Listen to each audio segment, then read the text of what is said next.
Eto na yata yung project na mas marami pa yung ginugol kong oras sa pagtatanggal ng buhol ng yarn kaysa sa paggawa ng mismong project.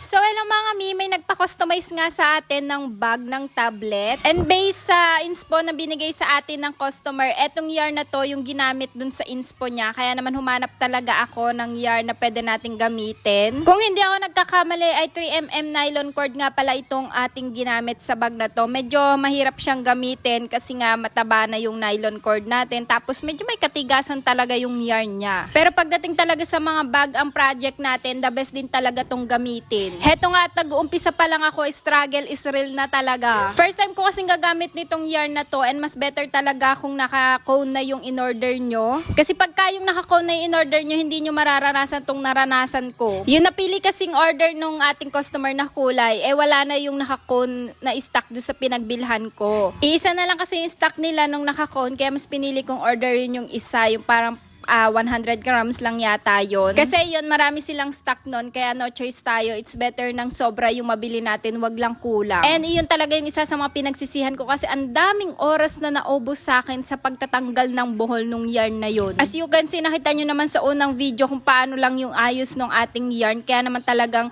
maaari talaga siyang magbuhol-buhol kapag hindi talaga maayos yung pagkakagawa mo or pag-open mo nung yarn. Pero ayun nga, dahil yun na nga yung nabili natin at wala na tayong choice, talagang pinagtiyagaan kong tanggalin yung mga buhol-buhol ng yarn na yan. Hindi ko alam kung ilang oras yung naubos ko sa pagtatanggal lang ng buhol. And also, yung stitch nga pala na ginamit natin dito is slip stitch and HDC uli. Kaya naman ganyan yung kanyang texture. Ang ganda niya, diba? Lalo na kapag malaking yarn talaga yung ginamit natin. Ito din yung ginagamit ko sa aking long wallet. Kaya naman, ang ganda-ganda talaga niya. And alam ko ng kalalabasan nitong ating project is maganda talaga yung pinahang stitch and combination ng stitch na ginamit natin. So, bali yan, merienda nga pala tayo. Ito yung favorite kong merienda kapag gumagawa talaga ako ng madaling araw. And anyways, kinaumagahan, ganyan nga yung ginawa ko dun sa yarn. Bali, inilagay ko siya sa upuan kasi nakita ko yung tips ni Ma'am Abby sa paggamit ng ganong yarn.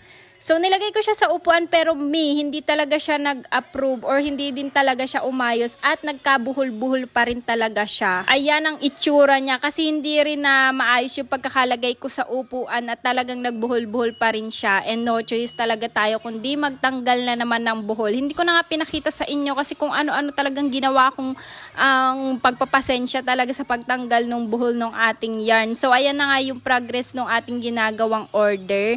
So, bali ang may binigay na size yung ating customer sa laki ng ating bag na gagawin. Kasi nga, may specific na ilalagay si customer dito sa bag na pinapagawa niya, which is yung tablet nga. So, nagbigay lang siya ng size ng tablet and also nilagyan na lang natin ng allowance para hindi naman saktong-sakto yung tablet dun sa ating bag. May allowance at may allowance pa rin. So, bali yung strap natin is continuous yan. So, parang simula sa kabila hanggang sa kabilang side, yun lang at iisa lang yung ginawa natin. So, bali isang habang strap lang yung ginawa natin and tinahi ko lang siya yan dyan. Secure naman yung pagkakatahi natin dyan dahil dinouble-double ko naman yan. Kaya alam kong sure ako na matibay yung ating pagkakatahi dyan. Sobrang natuwa nga rin ako sa result nitong bag na to kahit sobrang struggle talaga sa pagtatanggal ng buhol ng yarn. Actually, hindi ako nahirapan sa paggagawa ng bag kasi parang habang nag-o-order pa lang yung ating customer na nafi-feature ko na yung gagawin kong technique dito sa bag na to. Kaso hindi ko talaga naihanda yung utak ko sa pagtatanggal talaga ng buhol ng yarn na mangyayari sa akin. So anyways, eto na nga pala yung pinakang bag. Lalagyan na lang natin yan ng handmade tag at yung pinakang lock niya. And eto nga pala yung shinare ko sa inyong customer dati. So matagal na kasi itong na-dispatch natin tong order na to. Syempre ngayon na naman natin na i-vlog kung kailang late na. So ngayon, eto yung customer na i-share ko sa inyo na hindi siya nagtanong ng kung magkano ang estimate kung presyo ng bag. So, nag-inquire siya, sige, ibinigay niya yung size, ibinigay niya yung mga gusto niyang mangyari dun sa bag. And hindi siya talaga nagtanong na, ma'am, magkano po yung estimate yung price nung bag? So, hindi talaga siya nagtanong. So, hindi na rin naman ako nagsabi na kung magkano ang estimate ko dun kasi hindi ko pa rin naman kasi siya nagagawa. So, okay na rin sa akin na hindi nagtanong yung customer. Pero once naman na magtanong yung customer, magkakanvas talaga ako kung ano mga pwedeng mga materials na magagawa natin. Kaso nga lang yung hours kasi, kung gaano ko siya katagal ginawa, hindi ko alam kung ilan yung mauubos ko sa labor. So, ganon. Okay na rin na hindi nga nagtanong yung customer para hindi na ako na-pressure or nagkamali pa sa pagbibigay ng price.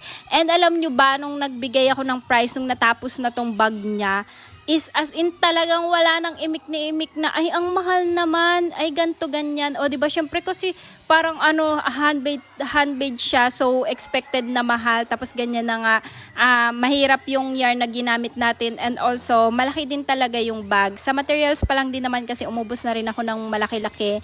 So yun nga, dun binigay ko yung presyo dun sa ating customer, as in talagang walang sabi-sabi, send agad. Sana lahat ng customer ganun na, no? So bali yan, pinak ko lang siya na sinecure ko na hindi siya mababasa, and hindi ko na rin naman yan binubble wrap dahil hindi naman ganon ka fragile yung ating bag. Pero sinecure ko na rin naman yan at nilagyan ko na rin ng fragile tape para ala-ala lang, para design. So yun lang naman for today's video. Salamat sa panonood. Bye!